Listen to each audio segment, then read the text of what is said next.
L'examen par fiche ou hybridation in situ est un examen qui est devenu important dans la prise en charge des patients ayant une leucémie lymphoïde chronique.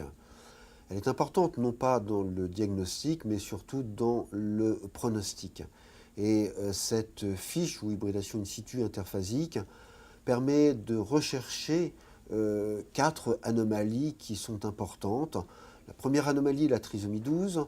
La deuxième anomalie est la délétion du chromosome 13. La troisième anomalie est la délétion du chromosome 11. Et enfin, les anomalies qui sont présentes sur le chromosome 17 ou délétion 17p.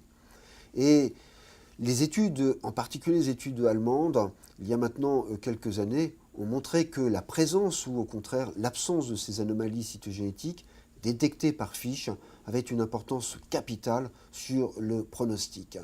Et il convient de distinguer 2 groupes de patients. Les patients qui ont des anomalies sur le chromosome 11 et des patients qui ont des anomalies sur le chromosome 17p.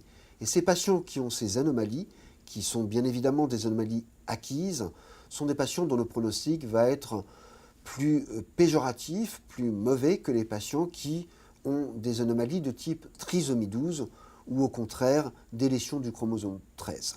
Le troisième groupe de patients, un peu plus rare, sont les patients qui ont un examen par fiche, par hybridation in situ, normal, sans aucune autre anomalie cytogénétique détectée. Il faut bien dire que cet examen par fiche ne peut être interprété qu'en complémentarité avec l'ensemble des autres études.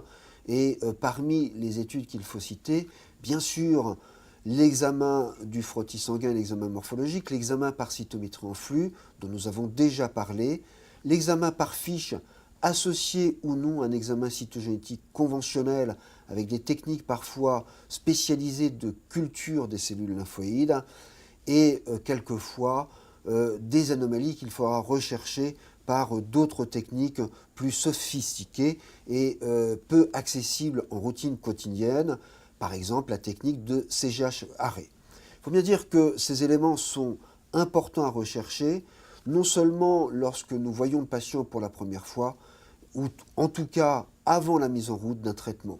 Lorsque le patient rechute, lorsque le patient est réfractaire, il faut également savoir rechercher ces anomalies et tout particulièrement les délétions du chromosome 17p une seconde fois, voire une troisième fois. Pourquoi les rechercher avec autant d'assiduité et autant de ténacité? Eh bien, c'est parce que l'apparition, la présence de ces anomalies va modifier la prise en charge thérapeutique. Et nous savons que les patients qui ont une délétion 17p sont des patients qui sont résistants, voire même réfractaires au traitement par la fludarabine. Et c'est dans ces cas-là qu'il faudra inclure d'autres thérapeutiques qu'il faudra toujours discuter en réunion de concertation pluridisciplinaire avec les équipes spécialisées.